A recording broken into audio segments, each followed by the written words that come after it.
Salut à tous! Aujourd'hui, dans Nouvelle Vision, on va parler d'amour.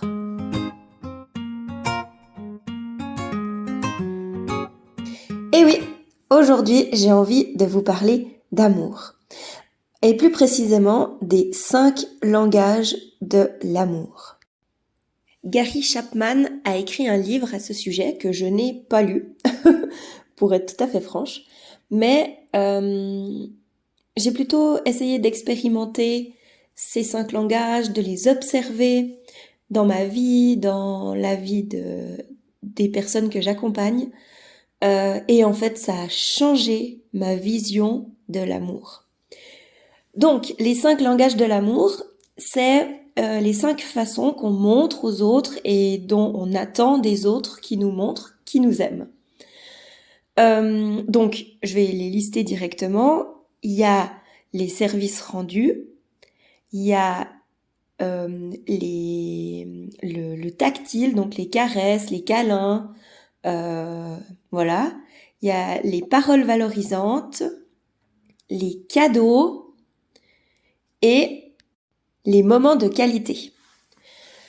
Donc, on a tous une manière de montrer qu'on aime et d'attendre des autres qui nous montrent qu'ils nous aiment, qui peut être différente.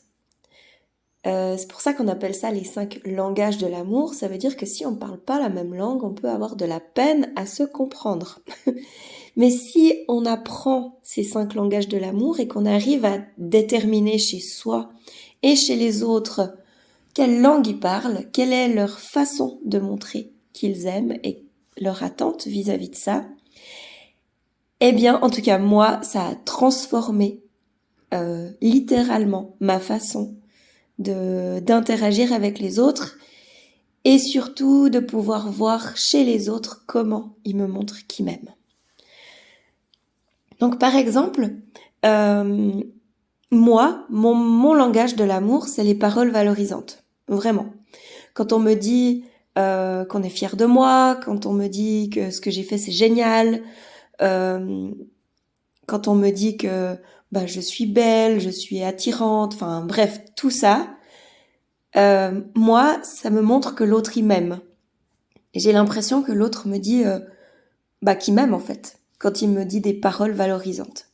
Et d'ailleurs, je vais préciser que c'est l'amour, je veux dire dans un couple, mais aussi avec notre famille et avec toutes les personnes qu'on peut croiser. Hein. C'est pas forcément l'amour dans un couple. Ça marche très bien avec les enfants, avec nos parents. Enfin voilà, c'est l'amour en général. Donc voilà, moi, mon langage de l'amour, c'est les paroles valorisantes et ça veut dire que c'est aussi celui-là que je vais utiliser tout naturellement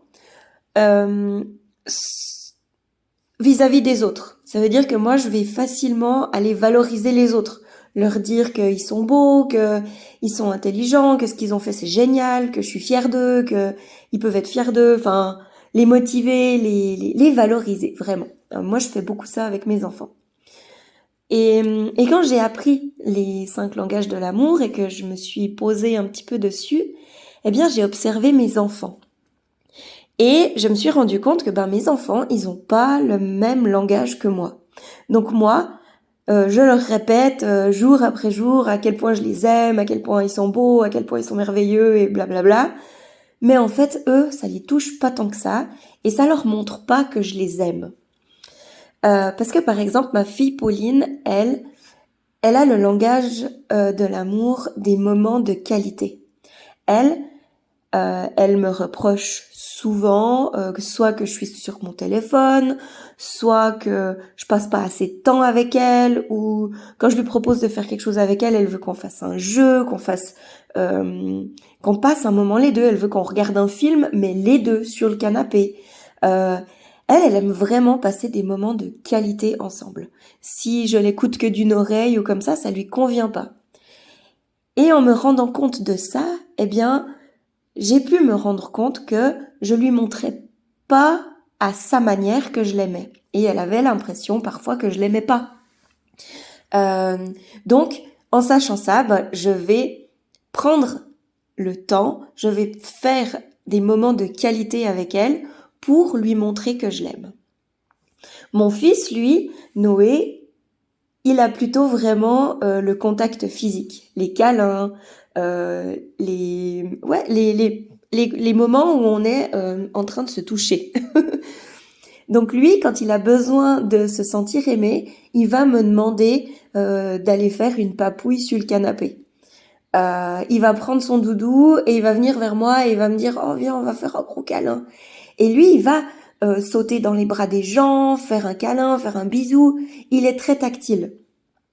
Et du coup, eh bien, pour lui montrer que je l'aime, et je prends ce temps de lui faire un câlin. Et en fait, je pourrais leur dire tous les mots, toutes les valorisations possibles et imaginables. Si je n'utilise pas leur langage de l'amour, ils ne vont pas se sentir aimés à leur juste valeur. Et ils vont pas, ils vont penser que je les ai pas assez aimés ou voilà. Donc, je trouve que c'est merveilleux de connaître ces 5 langages de l'amour et de pouvoir les observer chez les autres parce que ça nous apprend à aller parler la langue des autres. Et surtout, à moi, ça m'a aussi appris à me dire, eh bien, par exemple, je m'étais dit, je sais pas, c'est un exemple, hein, mais mon père, il ne m'a pas aimé parce que il m'a jamais valorisé, ce qui n'est pas vrai, hein, mais c'est pour l'exemple. Il m'a jamais dit de paroles valorisantes, ou en tout cas il m'en a pas assez dit, donc mon père il m'aime pas. Alors que finalement, lui, son langage de l'amour, c'est les câlins, et je peux voir à quel point depuis toute mon enfance, il m'a fait des câlins. Et en fait, à sa manière, il m'a montré qu'il m'aimait. Ça peut être pareil. J'ai par exemple une patiente qui était venue et qui me disait je me sens pas du tout aimée par mon père parce que justement il m'a jamais valorisée, il m'a jamais félicité, il m'a toujours, il m'a souvent critiqué et tout ça. Et du coup ça m'a fait tilt et je lui ai expliqué ces 5 langages de l'amour et je lui ai dit est-ce que tu penses qu'il parlait une autre langue? Et là elle me dit ouais c'est vrai peut-être que il me rend des services. Je dis ah ouais quoi comme service par exemple?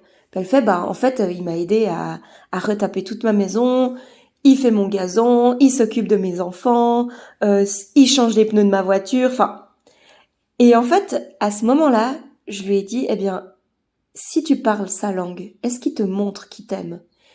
Et là ça a fait un déclic dans sa vie et elle s'est dit putain mais en fait mon père il m'aime, c'est juste qu'il me le montrait pas comme moi j'attendais. Et je trouve que c'est merveilleux. Et pour moi, ça a été vraiment un truc de dingue d'apprendre ça parce que, eh bien, en ayant appris à parler la langue des autres, eh bien, je peux me rendre compte à quel point les autres m'aiment. C'est juste qu'ils le montrent pas comme moi j'attends. Mon copain, par exemple, lui, son langage de l'amour, c'est clairement les services rendus.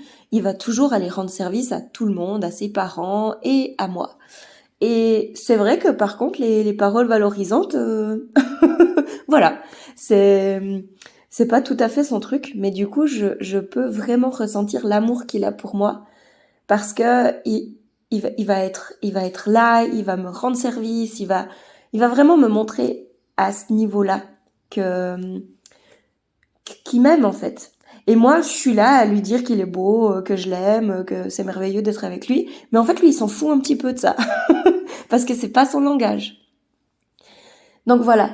Je trouve que ça peut débloquer des situations, ça peut débloquer des sensations, des émotions qu'on avait bloquées depuis longtemps. En se disant, eh bien, j'ai pas été aimée comme je l'attendais. Mes parents, ils m'ont jamais aimée ou ils m'ont pas aimée comme je l'attendais. Eh bien, c'est juste parce que, déjà, ils étaient pas au courant des 5 langages de l'amour. Et que si, eh bien, on se pose la question de quel était le langage de l'amour de mes parents, de mon conjoint, de mes enfants, eh bien, on pourrait se rendre compte à quel point ils nous montrent souvent qu'ils nous aiment. Voilà. Après, forcément, il y a des situations différentes, maltraitantes et tout ça qui font que non, même si on regarde ça, il y a pas d'amour, ou en tout cas un amour qui est dysfonctionnel et voilà, mais je vais pas rentrer sur le sujet. Mais voilà, en tout cas, moi j'ai trouvé ça passionnant, j'ai trouvé ça enrichissant et c'est un outil, c'est une connaissance qui m'aide chaque jour à montrer aux autres comme je les aime et surtout à voir comme les autres m'aiment aussi. Donc, si cet épisode assez court, parce que je pense qu'il n'y a pas 1000 trucs à dire là-dessus non plus, peut-être que je pourrais en fait les définir un petit peu plus. Donc il y a les moments de qualité. Donc ça, c'est les moments de qualité, c'est vraiment, comme je l'ai dit pour ma fille, faire des activités où on est 100% avec la personne, ou avoir une vraie discussion avec quelqu'un, sans être interrompu par son téléphone, sans, voilà. Et ça, on peut le déceler chez les personnes, par exemple, qui disent, justement, qui disent, ah, mais il a pris son téléphone pendant notre rendez-vous, ou alors il regardait un peu ailleurs, ou alors il bâillait, ou là, t'as l'impression de pas passer un moment de qualité avec quelqu'un. Donc c'est vraiment ces moments où on a l'impression, où on est 100% avec la personne. Et que, comme s'il y avait rien d'autre qui comptait autour. Ensuite, il y a les services rendus. Donc ça, c'est vraiment rendre des services, vraiment. Changer les pneus de ta voiture, aller te chercher à la gare, te faire le ménage, enfin, voilà, tout ça, c'est des services rendus. Ensuite, il y a les câlins, le tactile. Donc ça, c'est des personnes qui vont vraiment, mettre la main sur l'épaule, qui vont enlacer, faire des câlins, faire des caresses, et que par exemple, ils ont besoin de ces moments tactiles pour se sentir aimés.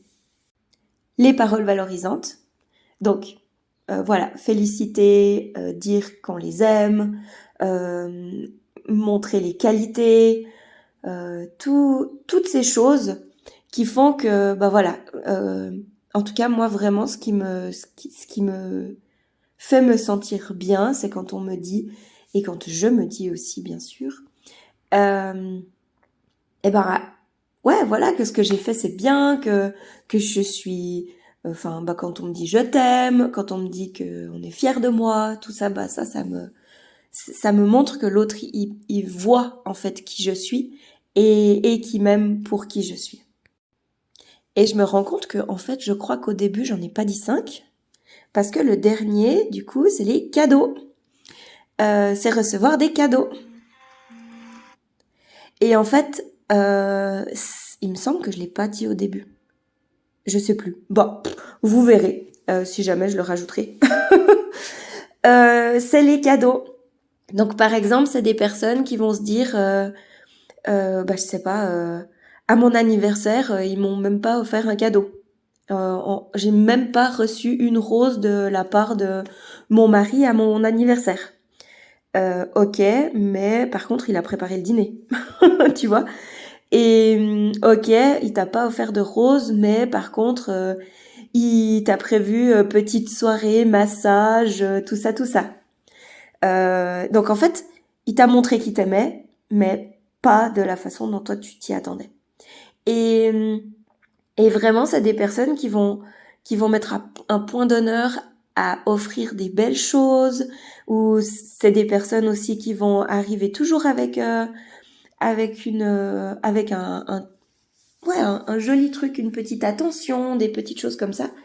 Et voilà, dès le moment où moi j'ai eu une patiente qui m'avait dit oui, moi j'ai eu 30 ans et mon ex, enfin pas mon ex, mon copain m'a organisé un anniversaire surprise, euh, mais il m'a rien offert. Et j'étais là, ok, donc il t'a rien offert et du coup c'était pas ce que t'attendais. Puis elle a dit non, c'est pas ce que j'attendais, moi je pensais qu'il allait m'offrir, je sais pas, un voyage ou en tout cas on en avait parlé et non. Et j'ai dit mais tu te rends compte qu'en fait il a réuni toutes les personnes les plus importantes pour toi, et qu'il a et qu'il a organisé pour que tout le monde soit là pour toi. Et finalement, euh, il t'a montré comme ça qu'il t'aimait. Lui, peut-être que justement, c'est les moments de qualité, son langage de l'amour, et toi, c'est plutôt les cadeaux. Et là, à nouveau, elle a dit, ah mais ouais, mais en fait, c'est vrai que quand on regarde comme ça, eh bien, il m'aime. Je dis, bah ouais, bah oui, il t'aime, c'est juste qu'il t'a pas montré de ta manière, de comment toi tu l'attendais. Donc, voilà. Euh, Si cet épisode t'a plu, t'a été utile, eh bien, n'hésite pas à me laisser un petit commentaire. Ça m'intéresserait aussi de savoir quel est ton langage de l'amour et quel est celui peut-être de tes proches. Si tu as pu observer ça, si tu connaissais. Enfin voilà. Ça me ferait vraiment plaisir qu'on puisse partager là-dessus. Et du coup, eh bien, je te souhaite une magnifique journée et à très bientôt. Ciao!